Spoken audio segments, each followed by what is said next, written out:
అప్పుల బాధలు వెంటాడుతున్నాయా? అయితే 6 జేవిఆర్ వారి జాతిరత్నాలు ధరించండి. హలో అండి, అందరికీ నమస్కారం. నేను మీ కట్ట కార్తీక్. బీఆర్ఎస్ పార్టీ నుంచి సస్పెండ్ అయిన కవిత మీడియా ముందుకొచ్చి హరీష్ రావు మీద ఎలాంటి సంచలన కామెంట్ చేసిందో రాష్ట్రం మొత్తం చూశారు. హరీష్ రావుని, సంతోష్ రావుని టార్గెట్ చేస్తూ అనేక రకాల వ్యాఖ్యలు చేశారు కవిత. దాని మీద హరీష్ రావు నిజానికి స్పందించలేదు ఈ రోజు వరకు కూడా. కారణం ఏంటంటే ఆయన సోమవారం రోజే తన కుమార్తెని యూకేలో దింపేందుకోసం వెళ్ళారు. లాస్ట్ సండే రోజు జరిగిన అసెంబ్లీలో కూడా చెప్పారు, ఇది ఇంపార్టెంట్ డిస్కషన్ కాబట్టి నేను టికెట్ వాయిదా వేసుకున్నాను, ఎడ్యుకేషన్ కోసం మా కూతుర్ని నేను యూకే తీసుకువెళ్లాల్సి ఉందని చెప్పారు.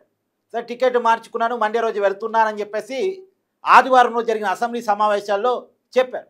అలానే సోమవారం రోజు ఆయన యూకే వెళ్ళారు. ఆయన అందుబాటులో లేకపోవటం వల్ల ఆయన మీద చేసినటువంటి వ్యాఖ్యల మీద ఆయన స్పందించలేదు.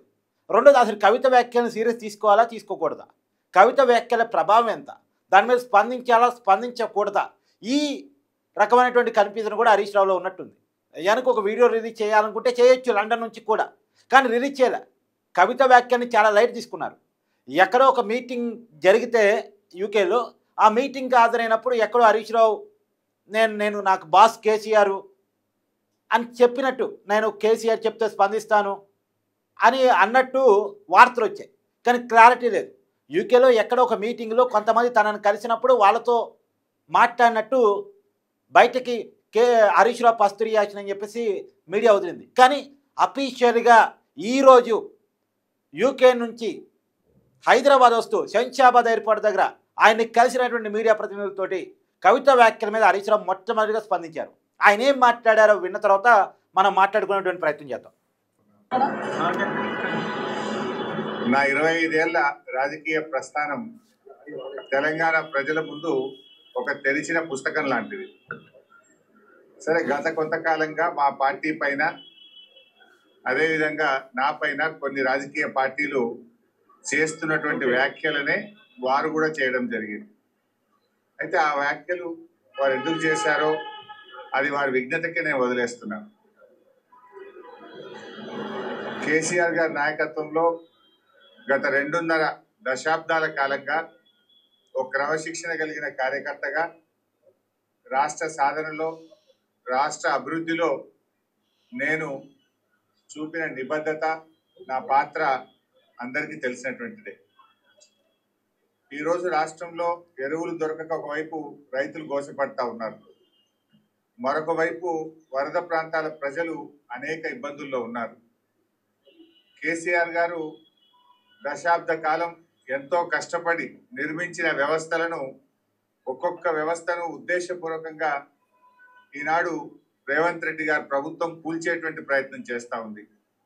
సో ఇటువంటి పరిస్థితుల్లో కష్టాల్లో ఉన్న ప్రజల్ని ఆదుకునే విషయంలో, తెలంగాణ ద్రోహుల చేతుల్లో నుంచి ఈ రాష్ట్రాన్ని కాపాడుకునే విషయంలో మా దృష్టి అంతా ఉంటుంది. సో మేము ఈ రాష్ట్ర సాధనలో పోరాటం చేసిన వాళ్ళం, ఈ రాష్ట్రాన్ని కాపాడుకోవడంలో బాధ్యత కలిగిన వాళ్ళం. సో మా సమయాన్ని అంతా కూడా దాని మీదనే మేము వెచ్చిస్తాం.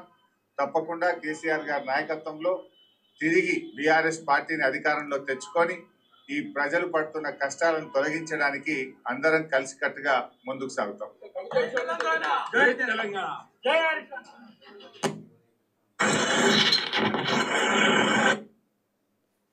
చూశారు కదా, హరీష్ రావు చాలా క్లియర్గా చెప్పారు. అతని మాటల్లో అర్థమైందంటే కవిత గారు ఏదైతే ఆరోపణలు హరీష్ రావు గారి మీద చేశారో ఆరోపణని ఆయన లైట్ తీసుకున్నారు. అసలు కవిత గారి విషయాన్నే బీఆర్ఎస్ పార్టీ చాలా లైట్ తీసుకుంటుంది.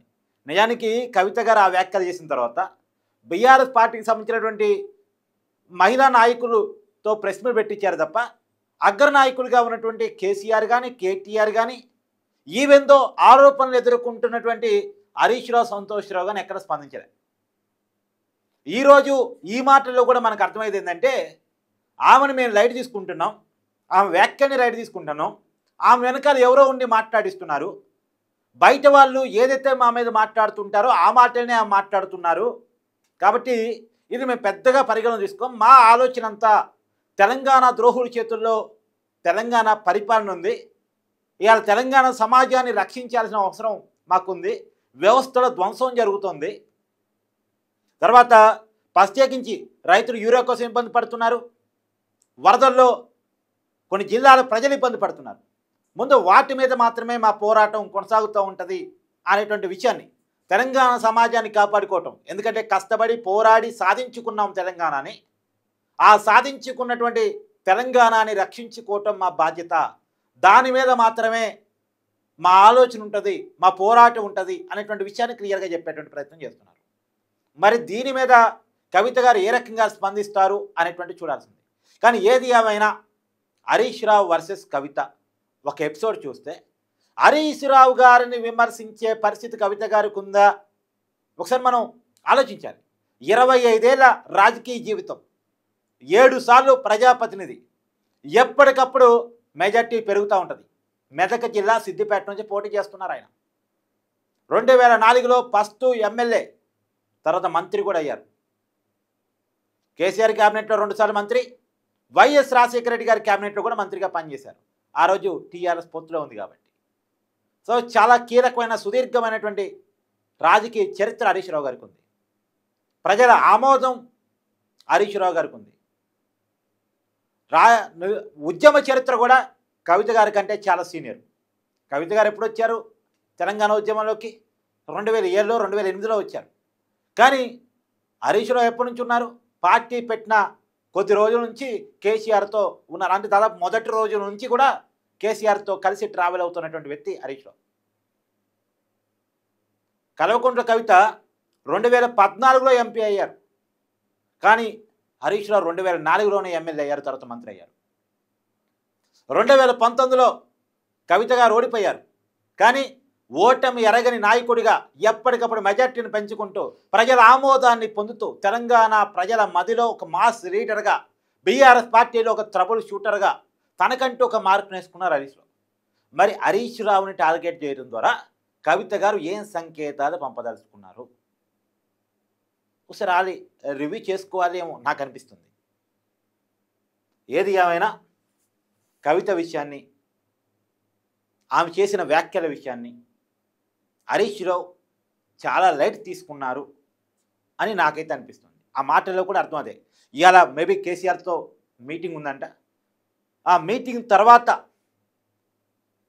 కవిత విషయంలో మనం ఎలా ఉండాలి, ఆమె రాబోయే కాలంలో కూడా పదే పదే వ్యాఖ్యలు చేసే అవకాశం ఉంది. నిన్న కూడా తెలంగాణ జాగృతి వాళ్ళు ప్రెస్ మీట్ పెట్టి మాట్లాడారు.